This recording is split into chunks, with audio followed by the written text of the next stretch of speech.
So I've always wanted to have this conversation. Okay. Prayer in schools, a Pledge of Allegiance, and leaving out other countries' flags. How do you guys feel about that? How do you feel about prayer in school? Should we? I don't agree with. I agree with separation of church and state. I don't believe religion has any business being in our educational system. Even though it's been there for hundreds and hundreds and hundreds of years. What religion used to attempt to identify has been replaced with a better understanding of the universe. But that's me. That's me taking. I'm an atheist. I'm a staunch atheist. Mm-hmm. I'm a big believer in science. I think that religion served its place to express something that we didn't know. Mm-hmm. You know. I mean, largely, it's largely the major hold that's still on religion has to do with the fear of death. It comes down to what happens after we die. It all originates. It all comes down to that hold. I mean, there are religious people out there who argue it's like, well, you can't teach evolution in schools.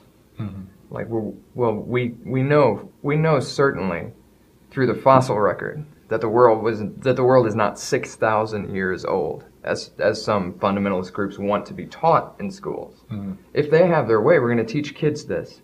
And I mean, they cite freedom of religion, but you won't see anyone allowing Muslims to Muslim religion be taught that way in school. That'd be wrong. Well, because this country was founded on Christianity. We were founded by Christians who were certainly influenced by Christianity. But the actual founding was really more focused on freedom and freedom of religion. Yes. So to say we're founded on Christian principles, I don't think it's quite true. What I mean by founded on Christian principles, like you said, the individuals who founded America, were practicing Christian beliefs. They were. So in all actuality, America was formed based on Christian beliefs.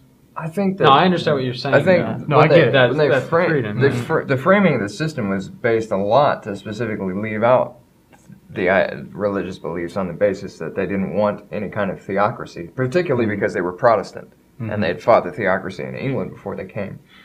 But their beliefs came into it. Mm-hmm. But then again, aren't those beliefs shared? The beliefs that they left in are shared by just about every world religion. Mm-hmm. The life, liberty, pursuit of happiness. The obvious, don't murder people. That's you can pick any religion in the world. Those edicts are going to be similar. I don't have any problem.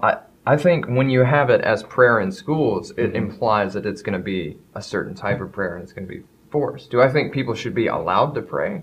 Certainly. Oh, I can agree with the separation of it, but I mean I am Christian and I think without a shadow of a doubt you should be allowed, yes, but I don't think any religion should be forced, just like I don't think any belief should be forced, because at that point, as a Christian, and this is one thing I do have with concerns with Christianity in some ways that people believe, is that they force their beliefs, which at that point isn't in the root of what you believe. Right. And that's the point. That's the point I'm making. And that's why I don't think any religion should be forced. It should be allowed, but I don't think it should be forced. Even though, look, our country was founded on it. But at the same, our country was founded on beliefs, and as people came in with, once again, as we've already said, different beliefs, now it's not that same country. Yes, it was founded. It is not the same as it was once founded. But who are we to change that, though? Who are well, everything has to change. The people that came in.